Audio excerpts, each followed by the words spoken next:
Angie, how did you start the Shaderoom? Okay, we're gonna get into that, but I just want to say I really love Philly. Like y'all got like good energy. I like y'all as a people. Like I like the people in Philly. So shout out to Philly. But how did I start? Okay, so when I started the Shaderoom, I was unemployed. Okay. Oh, you was working in that? No, I had got.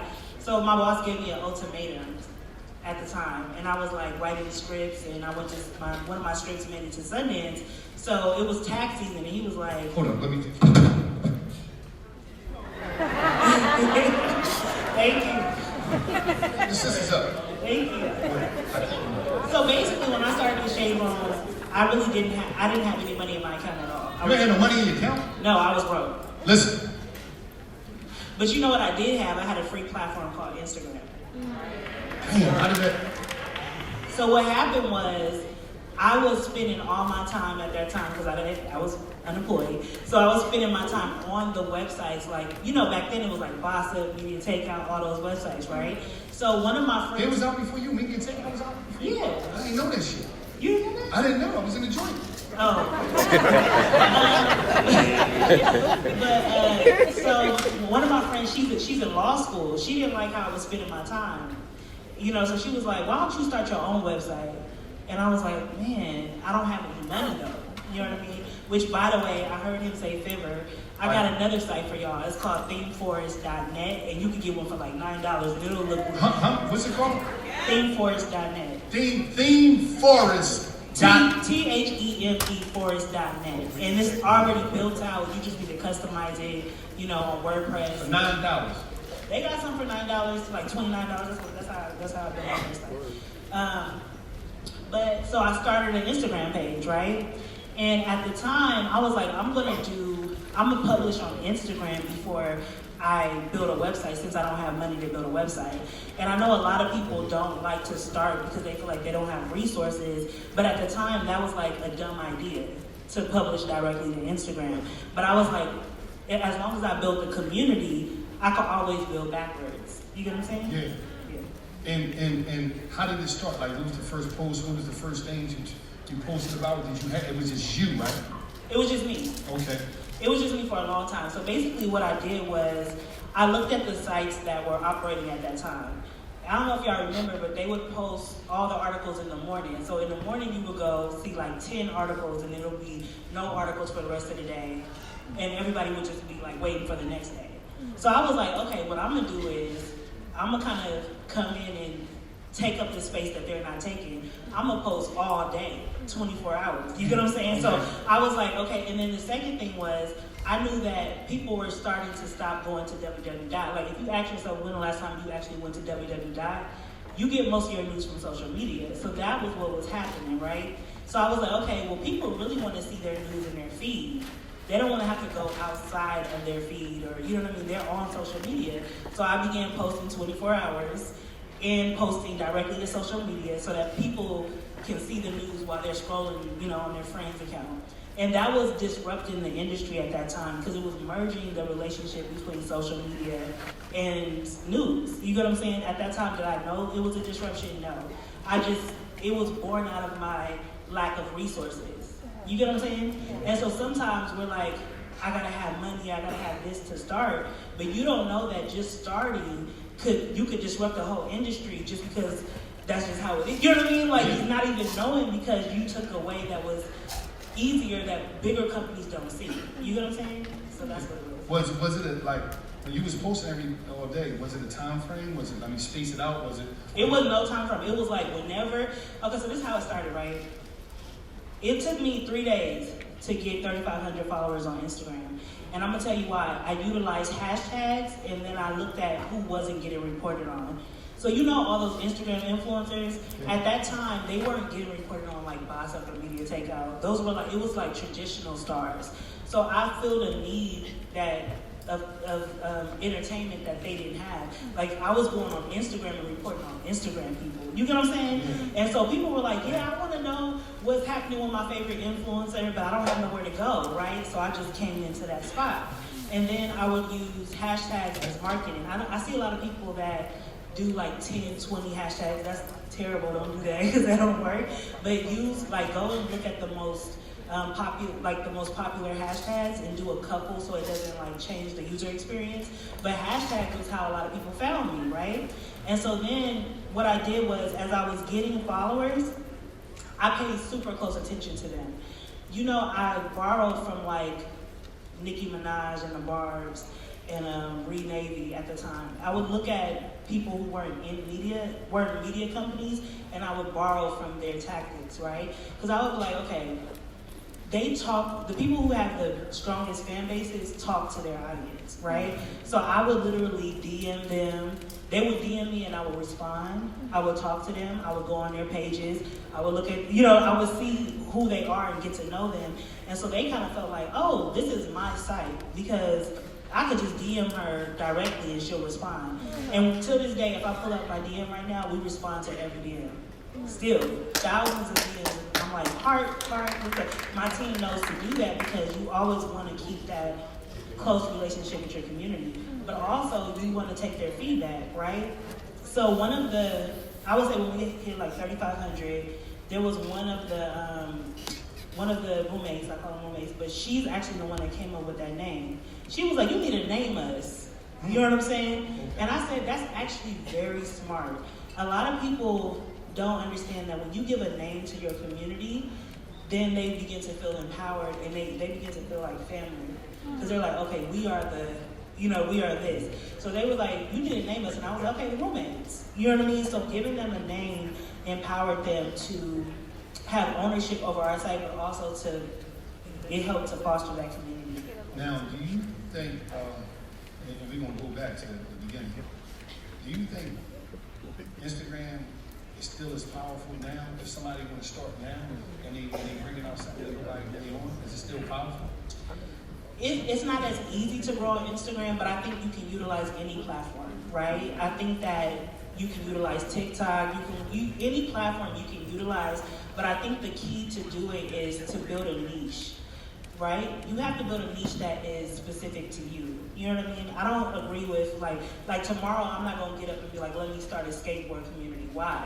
You know what I mean? You have to find out what is it that either bugs you on a daily basis, that annoys you on a daily basis, what is it that you feel is a lack for you on a daily basis, and then slide in there. I was with Detavio from Revolt, and he was talking about this pickleball community and how it ended up being super big. What is pickleball? Pickleball is like that bougie tennis. I don't know, what is pickleball, y'all? It's like, to me, it's bougie tennis.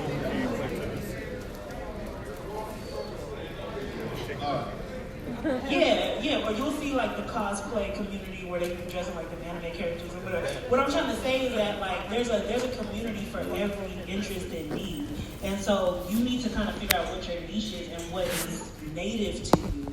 Because I don't agree with like building, the young lady that was here just in the previous panel said, don't do things for money. And I agree with her because if you do things for money, you're not going to be the best, number one. And then two, when it gets hard, as all businesses do, you're not going to keep going. You need something that you would do even if the lights get cut off. You know what I'm saying? Just because you love to do it. And so I would say, first of all, what is your niche community? Where can you speak? How can you speak to the community in a unique way that is specific to you? And then go from there, build that.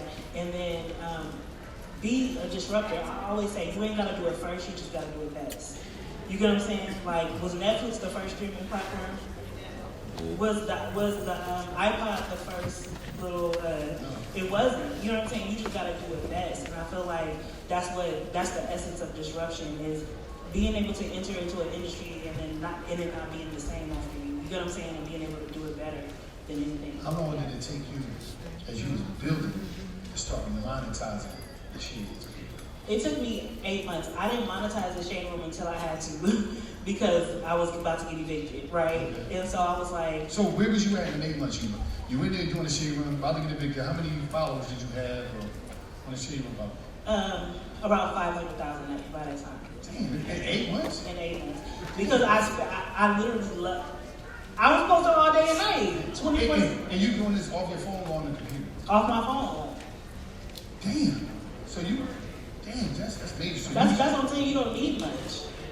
You don't need much. Now, I was broke though, and late on my rent and all that. But you know what my friend told me though? My friend was like, what do you need to do the Shaderoom? I said, I need a phone and I need to pay my phone bill. She said, just focus on that. The bare. Don't worry about your crib. Don't worry about your rent.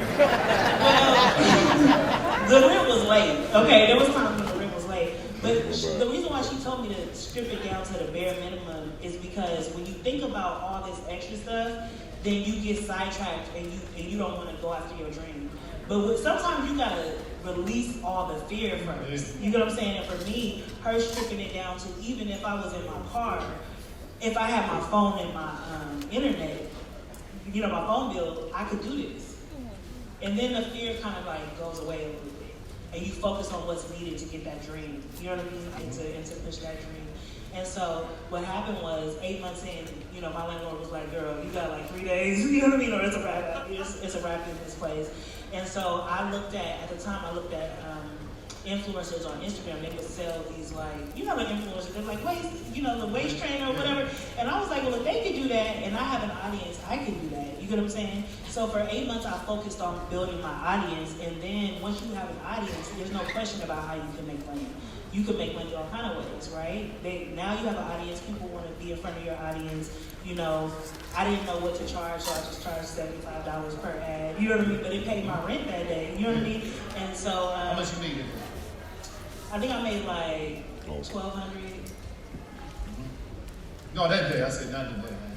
I ain't asking. She making a shitload of money. I ain't asking. But that's how I started. I didn't know how to charge. So I was like, hey, $75 class. I just need my rent, you know, that day. And so I made $1,200 that day. My rent was $950, so it got me over. You know what I mean? And then I started to build. And then the way that I build, first of all, I bootstrapped the Shaderoom primarily. I only took one investor, right? And we'll talk about that. But I primarily bootstrapped the Shaderoom because I wanted to have creative control. And, you know, I wanted to be able to be flexible. Somebody asked you what bootstrap is.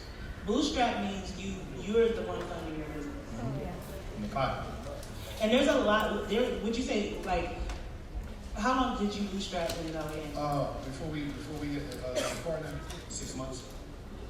6 months. Did you find value in that? Or like, what made you want to switch to an investor? Because, you know, we was making a nice amount a month, but it was about the partnerships that we didn't have.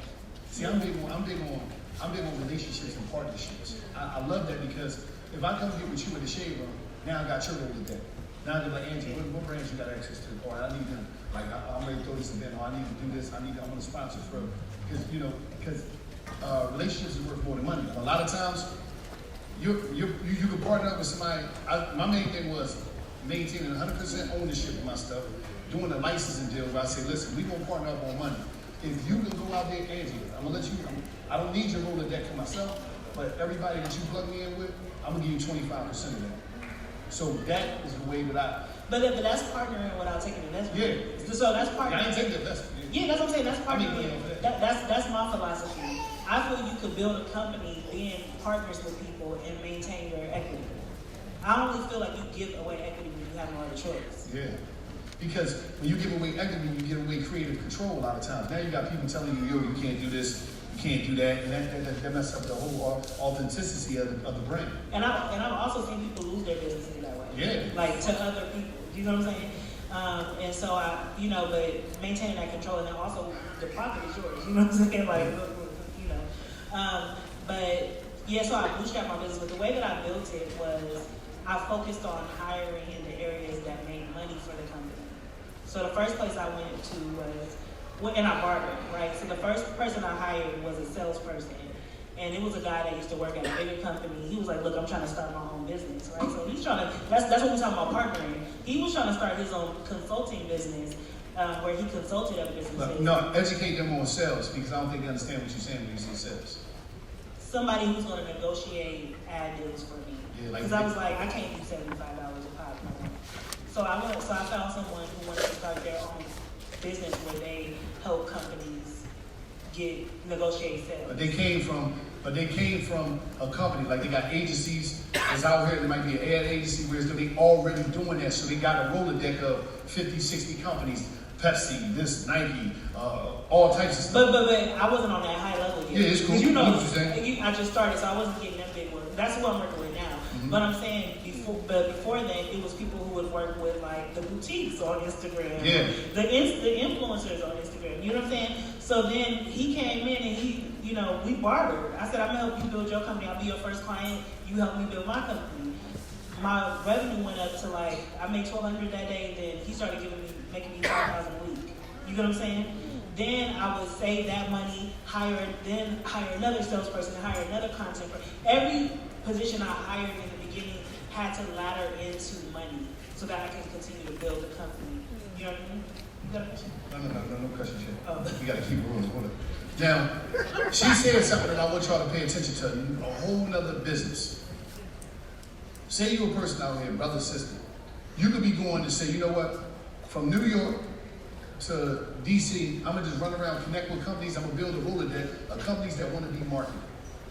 I build these companies, I get the information, and what I do is, I hit people up. Yo, it's Wallo. I got 15 companies, they trying to get exposure. This is how much they got. You could be doing that for all these people that's making it happen. It's never enough space in that. It's never enough ad dollars.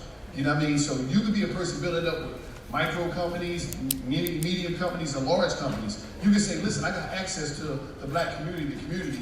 You want to advertise stuff, whatever, boom, boom, boom. Give me your number, here are the rates. This is the type of people I can get you. You can shoot stuff to people. Now, once you see you made $5,000 the first time you get into the game. A week. A week. Yeah. Your game changed. So now you're like, That's why having somebody partnering or teaming up with somebody or, you know, elevating your team is so important. Because every time I elevate my team, I mean, it's like 10x. You know what I mean?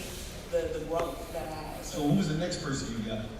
Then I hired another salesperson, right, to work under him. And then the next person was a content creator. Because to get more sales, I needed more content. You know what I'm You saying? couldn't do it yourself no more. Nah, it was getting out of hand, right? By that time, you know what I mean? But, so then I started hiring content salespeople, until I was able to make enough money to then hire it in the other areas. You get what How I'm many saying? staff on the Shaderoom right now? 35. Damn, yeah, y'all got that many. You hear that? Now, how often was you posting then and how often do y'all post now? I see y'all post, is it a specific post count or is it just nonstop? No, so then it was nonstop in the beginning because I was like hungry to the point where I needed to. Now I can't make people work 24 hours, you know what I'm saying, or whatever. But now we post from 4 a.m. to 10 p.m. That's it, and it's a wrap. That's all That's day. all day. But the news cycle had to adapt. They were like, oh, there's somebody out here posting 24 hours. They had to adapt, so everybody started posting all day. You know what I'm saying? But at first, they were like, man, you know what I mean? You that's what you want to do. When you come in the industry, you want to make everybody else work harder. Now, do you go in there now yourself? Like, because I know it get real big now. Now the brands is the biggest brands. Fashion Nova, they come in, because y'all Fashion Nova post is different than somebody else.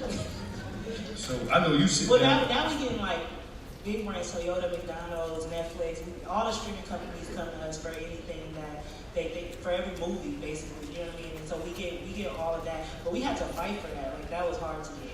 No, but one thing I want to give you props about, you have, and I seen this on Instagram going around today, some sister put it up, you got a corporate price for marketing, and then you got the hood price. And what was the importance of that? Of having, because there might be somebody here that wanted, and you don't even be like, I know the money you get when McDonald's, I know this shit is just unbelievable. But somebody come and it'll be reasonable. Why was that important? Because I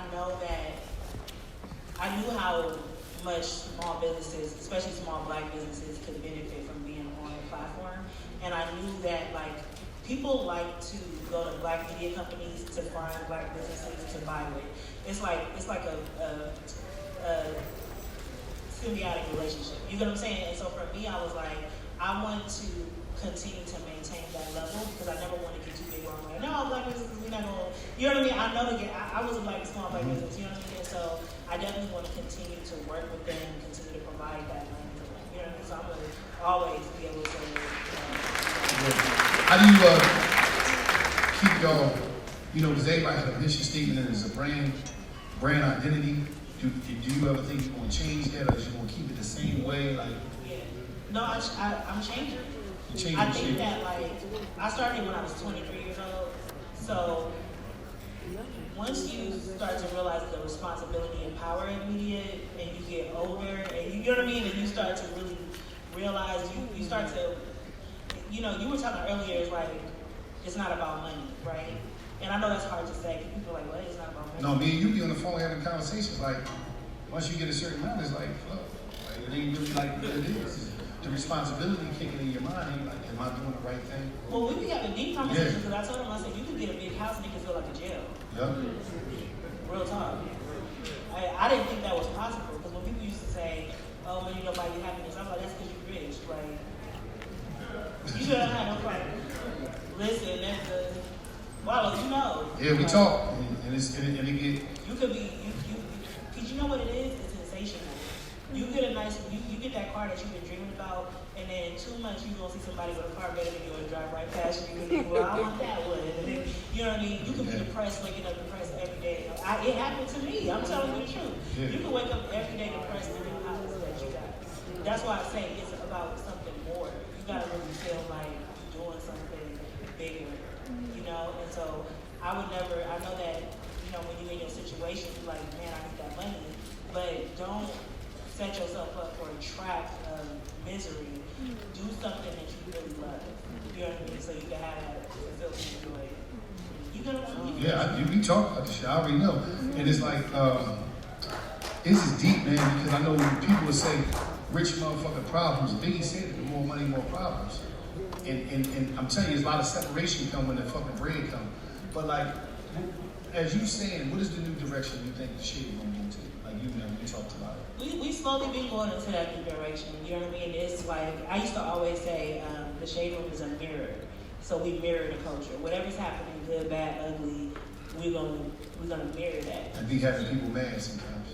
Yeah, people be mad. Well, think about how many people get mad when they look in the mirror.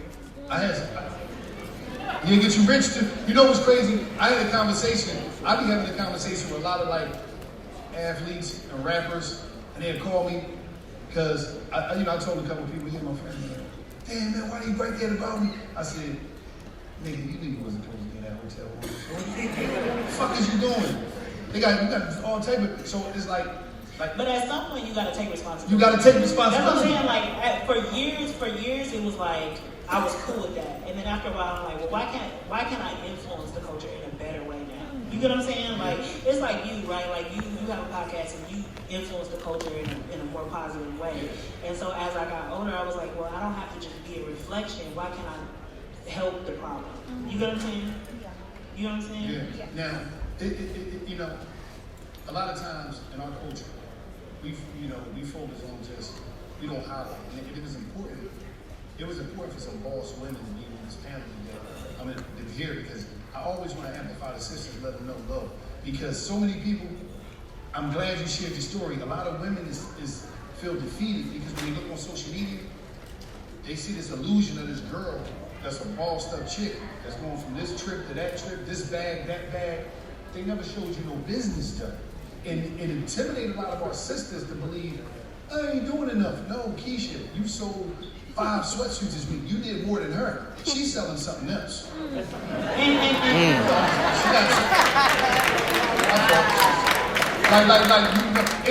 the reason I say that, is because you don't know how many women I done ran into that got real businesses, or people I see, or they hit me up on the DM and they be going through it and they really go through a depression because social media make them believe that they're not doing enough. And I gotta pull these girls to the side and be like, listen, calm down. I'm in a different world. I'm in the inside. I see these girls coming out these hotel rooms when I'm a young boy as a rap. On my athlete, young Neff, like, I'm like, damn, Neff, I'm coming upstairs. I see her, hold up. That was you in the elevator? She's really nice in real life. I see her on the gram all the time. You got 100 of it? So it's like, a lot of these, and I just want to be real. Can I be real quick? A lot of these girls selling pussy, man.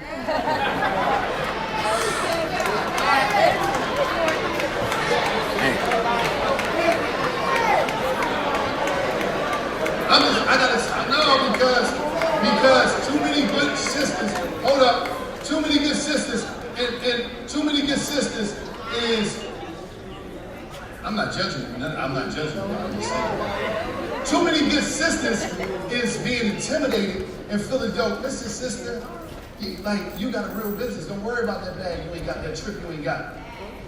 Don't worry about you. Listen, because I don't know if you built like that to be able to go on that trip because your soul might be different, sister. So stay in your lane, and I guarantee you, your dreams are going to come. You just got to keep understanding. You got a real business. You ain't got the other business. There's 2 businesses. You got, you know what I mean? And to add to that, don't even worry about the first time you failed in business. Yeah. Because before the Shaderoom, I had a fashion company, and I didn't love fashion. I just wanted to do it to make money, and I had to close the company. How much stuff you sold? Shoot, I probably sold like five items a month, and I had to close it in like 6 months. But did you ever have fear of what you see on social media? It's like, I ain't doing enough. Did you have that too? Like from seeing what you were seeing, all the illusions and shit? Yeah, and also I was embarrassed. You know what I mean? Because when you were, at my age, I went to college, so all my friends were in grad school. You know what I'm saying? So I was embarrassed. I thought I was moving late. I started a company. It's this fear when you start a company that you're going to feel embarrassed. Because it's a lot of people that don't want to see you win. There's a lot of people that don't support. So when you start a business, you got to put yourself out there, and then you're afraid if it fails, that everybody will be like, loser, or whatever, I don't know, you know what I mean? Yeah. And so everybody had to see me fail the first time. But I call it the wheel of fortune. I like to say the wheel of fortune. Because when I started the Shaderoom again, everybody laughed at me because back then Instagram used to send out notifications. So all my friends were in grad school and they were like, why this girl started some anonymous page? You know what I mean? They thought I was just like wasting time all day. Those same people that was talking that mess, now they hear like, can I work for you? Matter of fact, a couple of them do work for me. And on top of that, you know what I mean? So I call it the wheel of fortune. Don't pay attention to embarrassment, rejection.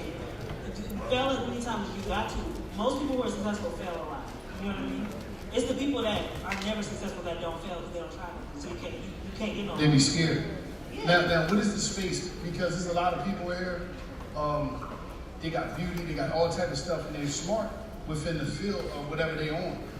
What is some game you can get some of the brothers and sisters in here about starting? It's a bunch of space within the black media company. I mean, the black media world, right? So what information or what game that you would get in, and just like being real of the measurement of like what's available. I mean, there's a lot of space. The Shaderoom do one thing, but there's a lot of space for other stuff. So what information would you get? But what are you talking about? Because you talking about beauty. No, when I say beauty, I'm saying like somebody can have a Shaderoom of beauty. Like not saying Shaderoom, but they can start a beauty media company where it's all beauty. They like a girl can here start today and highlight the best hairstylists in America, the best weaves, the best sew-ins, the best short styles. They could do a whole page, and that's gonna be the place where you go to find. It could be a black beauty directory. Say if you in Chicago, this Chicago top stylist, this Atlanta top stylist. These girls right here, the best short style hair. I think that's a hairstyle. You know the ball hair joints they be getting. Whatever it is, that's the best style in America. These top. Could they do that? Is it possible? Is there space for that? Well, okay, this is what I like to do when I come to speak, right? I like to actually use real life examples. Okay. So we can do a focus group right here. All right, I love that. So who wants to start a business right now? Who's thinking about starting a business? Wallo, can you choose somebody? We're gonna do a quick focus group. Let me find a woman. I want a sister. Come here. You, right in the quick. Come here, sister. I don't play. Let's get it. Make some noise for the sister. Ask your question. Come on. Listen, I just want to be like you. I'm inspired by this, and I'm glad that we're all here today. My name is Nelly. I'm affiliated and powered by Glockaware. Shout out to my podcast, Thinking Outside the Box. And I just want y'all to teach me all the game. I'm here to learn it. I don't have no questions. I'm a sponge. I want to learn. I just want you to tell me everything I need to know. Shout out to Glockaware. Shout out to my man Toucan Sam. Let me explain something to you, just so you all know. And it's crazy. Is Toucan Sam here? This brother right here, when I came home from, that ain't Toucan. You ain't Toucan. Why you standing up there, man? Sit down, man. You stand up. Come on, man, sit down. Shout out to Toucan, that's my guy. Yeah, that's love. Wait, choose one more person. All right, somebody else. I need another sister. But it gotta be somebody that wants like. Let's start a business. Don't come up with a little shout out. You need some questions. Come here, the yellow girl. Come here, sister. Girl, he was dancing before the club. I was up there like this. I knew you. Hello, thank you for having me. So I'm a nail tech. I just got my license in July. And my question, I want to be a solo nail tech. So I want to have my own nail salon one day, like a salon suite. So for right now on Instagram, I'm just trying to promote myself in business. It's Giving Gels. ITSGIVINGGELS. I just went viral last week, 21 million views, and I gained over 10,000 new followers within 30 days. Wait, what did you do to do that? What did you do to get the 21 million views? What happened? I posted a reel of me using a dust collector, and it went viral. Okay. Within like 8 hours, I had 1 million views on TikTok, and within 5 days, I had my first million on Instagram. Wait, so with the dust collector, like, is that connected to nails? Yeah, so when you're doing nails and you remove gel polish or poly gel, you need to extract the dust collector. Extract the dust so it doesn't get in the like your breathing zone. Did you do another video similar to that or no? I did not. Did you? So, how did you change up your social media strategy at all? So for this particular reel, mind you, it was on Instagram, a reel. So I was posting on Instagram for 6 months, and I had like less than 300 followers. I wasn't getting any views or anything, so I was working at a nail salon, and I didn't like it because I wanted to venture out into something new with nails. So I quit the job, and I'm at home, and I'm like, all right, now I'm gonna have to start doing nails on my own. I need to get some equipment. So Black Friday came, and I bought this dust collector. It was like $500, mind you, on credit at that. So I bought the dust collector, and it came within like the next day. So I'm super excited. I love being a nail tech. So when I got this new product, I'm like, all right, let's create a reel. And I probably did the reel 4 different times at home, and I just didn't like it. Like my hair was out of place, or my body was like tilted wrong. So I'm like, all right, let's do it again. So I finally switched it up, and I picked the song.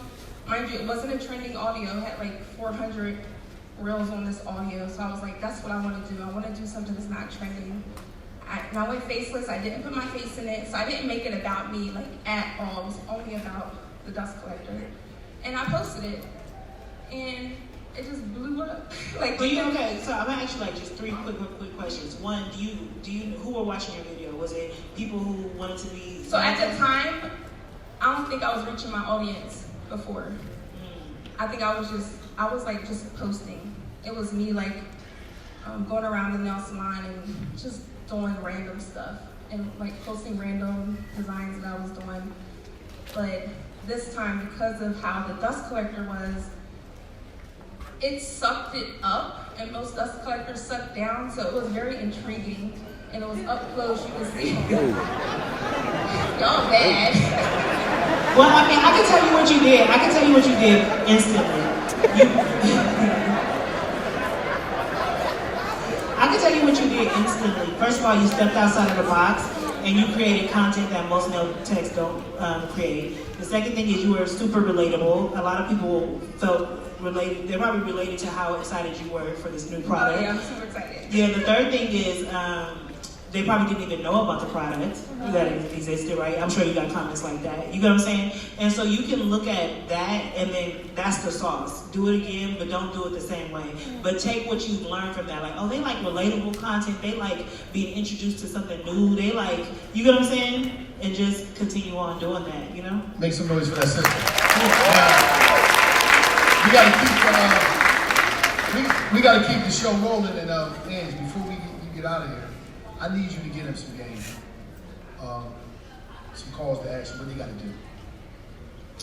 The first thing that you have to do is not make any excuse on starting. You just gotta start.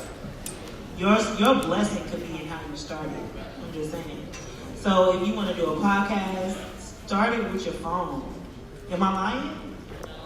listen, it's funny you should say that because all you need is this. This is what you do. You get, give me that. Does that stand? That ain't a tripod. Oh, that's a camera phone. But everybody think you need a camera. You don't need that. All you need is, I started on Buzzsprout. That's what I use for my audio. Buzzsprout, you upload it, you pay a fee, you see your stuff all over. And you can time set. People like, I want this Buzzsprout. B-U-Z-Z Sprout. Buzzsprout.com. They have your shit everywhere on audio. It'll put it on Apple, Spotify. It'll put everywhere that audio podcast. It'll upload it and you set the time, you set the date, wherever you put it. Buzzsprout. Listen, this was the first day we did $1 million worth of game, and it show you up to like 2,000 places where it's at. Top 2,000 places it's at. It give you analytics, it give you real numbers, real time, and the thing is like $30 a month now. We used it years ago. And YouTube. YouTube is important for vision. Now, you say you take your phone, you shoot it. You get somebody to splice it, whereas though you can take the audio off, so you had an audio part for the upload. You take the video, you get somebody to edit it, put any banners, whatever you put, you upload that, you build your YouTube. You want to build your YouTube channel because first we listen with our eyes, then we listen with our ears a lot of times. So you want to, and all you need is this. Whatever phone you got, turn that joint sideways, get the content, boom. Stop thinking that the podcast got to be an hour. Your podcast can be 15 minutes. Stop overthinking this shit. Stop looking at what everybody else is doing and figure out your own thing. But like she said, you only use the phone. Go ahead. You can do that for media too, right? The second thing is focus on your community. I don't care if you only have a community of 300, don't just post to them, talk to them. You know, get to know them. You know them like the back of your hand. Like the young lady said that her video got 21 million views. I would be reading those comments over and over again until I knew exactly why my video went viral. You gotta know exactly why it went viral so you can recreate that, right? And so I would say build your community and engage with them. Wallo, when you first started your podcast, did you engage with your community or were you just... I was on everything because I just was like understanding what was going on, especially for YouTube. Yeah. And understanding what they wanted, you know what I mean? They would comment about what they liked, and then after a while, you just get the groove, you would know. Yeah. You would know how to deliver. You'd be like, okay, this is what they focus on. I knew that our audience was predominantly male. I knew that it wasn't about like, oh, we got to pick. No, understand your audience, understand that pocket that you in, and rock, and just keep pushing it out. You know what I mean? But you got to study. Yeah, be lean at first. I always say that. Be lean with your resources. Don't spend too much because then it'll burn you out, right? And also don't build too fast. You ain't gotta build. You know the fastest growing companies fail the fastest? So you don't want to grow too slow, but you don't want to grow too fast. You want to be in the middle. So take it step by step and be lean with your resources. You was lean with your resources at first? Yeah, I wasn't using them. All I had to do was upload. We just like my whole thing is I understood the post because we was a show where we didn't just post. My fault, brother. We didn't just calm that down, Neff.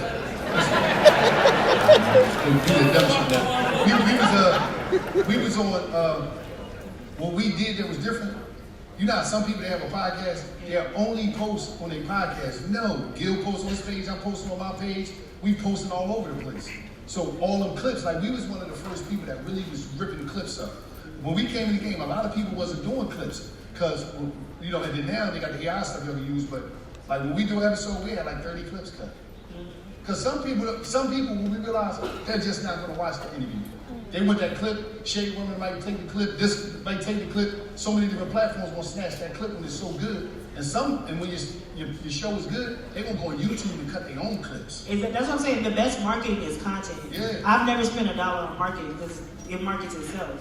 The best marketing is content. Just do really good content, and people are going to clip you because they got to. They have no choice. And I told the dude the other day, he was like, "Man, I want to start one." I said, "Listen, bro, you know what you want to shoot a podcast?" I said, "Just shoot an Instagram podcast." He told me, "Why would?" I said, "Bro, just shoot 5 minutes, 6 minutes, like just post it. That's it." Yeah. I'm saying, you know, I like YouTube because there's a lot of money over there, shitload of money. You know what I mean? I would sit back. Only thing I would sit back, and I tried to count, right? And this was just me. When the Cat Williams and Shannon Sharp, that's like the biggest podcast ever, right? I sat there, but I kept losing my count because I was doing something in the crib. But I kept trying to catch how many ads popped up doing that shit. How much you think they made? Based off your knowledge, how much you think Shannon made? I'm gonna go on my YouTube. Okay. If you're on YouTube, make sure you got YouTube Studio app. That's where the money at. That's the bank account on YouTube for you. You can see the money. I'm gonna go ahead. I'm gonna show you something. 50 what? No, not that much. Not 52,000? Now I'm gonna tell you some numbers. Right? Look at this. I'm gonna show you something. Look at this. This one we made over there. Right? Watch this. That one video. No, I can't do that. You see how many views? That's 2.3. We made that much. So you were telling that? No, hold on. Let me tell. How many videos? He got like 43 million, 45 million. No. How many million you got? How many videos now? How many views? 45 million. I want to know how much he made on Cat Williams video. Let me see. 25. 45 million views. 1, 2, 3. No, okay, let me do the math. Could you play it? No, you see what I showed you when we did. I know I'm about to do the math. I'm sorry, y'all. I'm nosy. Go ahead.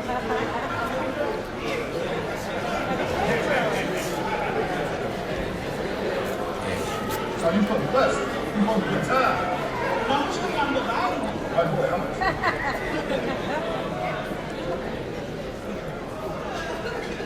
Okay, almost 500,000. That one video. No. Why not? No. I did. You showed me what you No. Listen. It was 2 hours long, right? Oh. 3 hours. They had 10,000 fucking ads in there. 4. So what would you? So $1 million. I'm gonna ask what's the name when he come on. When Brian come on from YouTube, I'm gonna ask Brian. But I'm gonna say this: he made a shitload of money. That was the biggest podcast ever, that biggest episode ever. So, but what I'm saying. But also, like, wherever the money is, follow it. So if it's on TikTok, even if it's not as much as YouTube, if it's on Facebook and TikTok. And you can double up. You can double up on YouTube because you'll be making money from the ad pop-ups, and you also be making money from the brand deals that you got. When Brian come out, he gonna break down the new shit that's going on YouTube, and I need everybody to listen to that too also. But like, you can make double money. You see what I'm saying? We took a hit.